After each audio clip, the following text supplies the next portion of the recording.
Hello বন্ধুগণ, good evening. আজকে ইভিনিংয়ে video করছি। আজকে একটা ভেন্ডির রেসিপি বানাবো, আপনাদের সঙ্গে সেটা শেয়ার করব। দেখুন, কড়াইয়ে একটু তেল দিলাম। আমি নিয়েছি ভেন্ডি, কেটে নিয়েছি একটু বড় বড় করে, আর আলু, আর এখানে টমেটো, এটা তো পিষে দেব। হ্যালো, গুড ইভিনিং বন্ধুগণ, সুপ্রীতি চ্যানেলে আপনাদের সবাইকে স্বাগত জানাই। আশা করি আপনারা সবাই ভালো আছেন।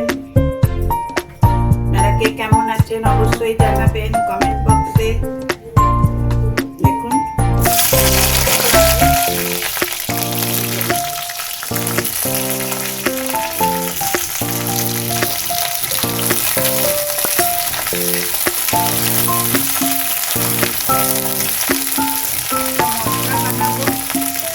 মশলাটাই হচ্ছে মেন।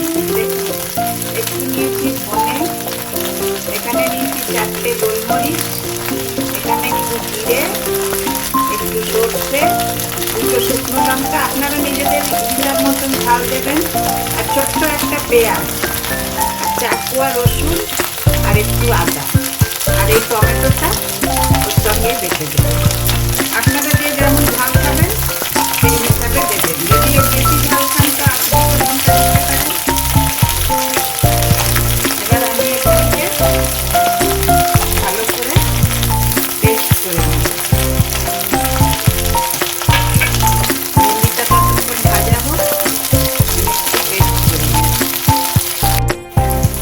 দেখুন বন্ধুগণ, ভেন্ডিগুলো খুব সুন্দর করে আমি ভেজে নিলাম। এবার ভেন্ডিগুলোকে তুলে রাখবো।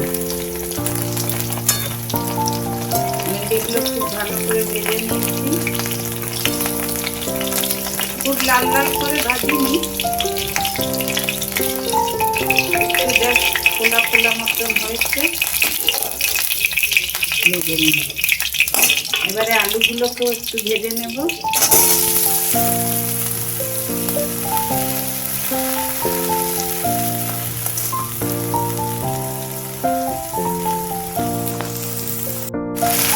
দেখুন বন্ধুগণ, আলুগুলো খুব ভালো করে ভেজে নিয়েছি। এবার আলুগুলো তুলে নেব।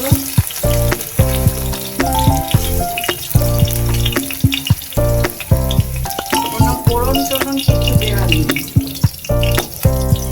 ওই একবারই যা তেল দিয়েছি ওই তেলেই আমি পুরো রান্নাটা করবো। এবারে যে মশলাটা আমি করে রেখেছিলাম ওই মশলাটাকে দিয়ে ভেজে নিই।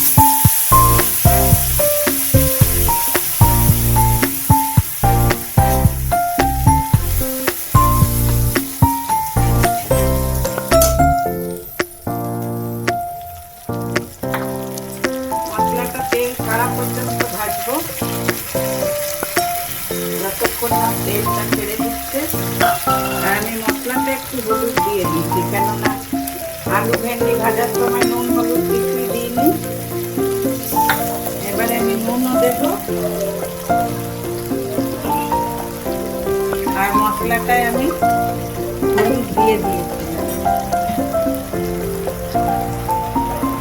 এবার নুন দেব আন্দাজ মতন, যতটা আলু ভেন্ডি আছে সেই হিসাবেই দেব।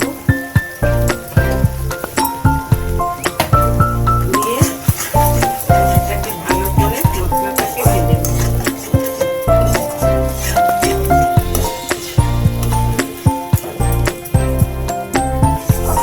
আমার চ্যানেলের রেসিপিগুলো কেমন লাগে অবশ্যই আপনারা কমেন্ট করে জানাবেন।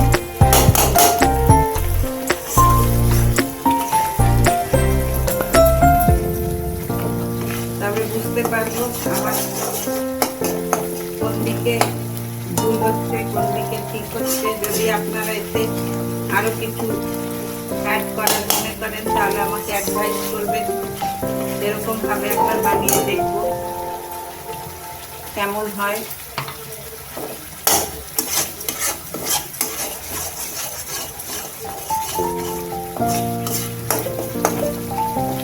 দেখুন মশলাটা ভাজা ভাজা হয়ে গেছে।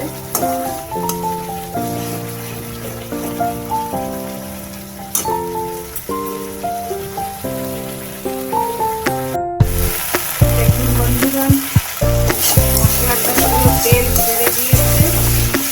এবারে আমি আলুটা ভেজেতে দিয়ে দেবো, দিয়ে একটু মশলার সঙ্গে একটু ভাজা ভাজা করে নেব। আলু তো ধরুন 80% ভেজে সেদ্ধ হয়েই গেছে। এবার একটুখানি জল দেবো, বেশি নাড়বো না, ভাজা একটু ভেঙে যাবে।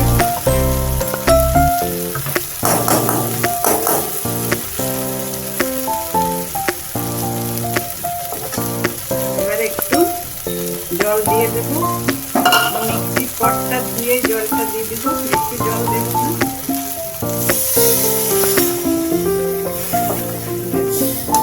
এবার গ্যাসটা কম করে আলুগুলো সেদ্ধ হওয়া পর্যন্ত এটা ওটার জন্য ছেড়ে দেবো।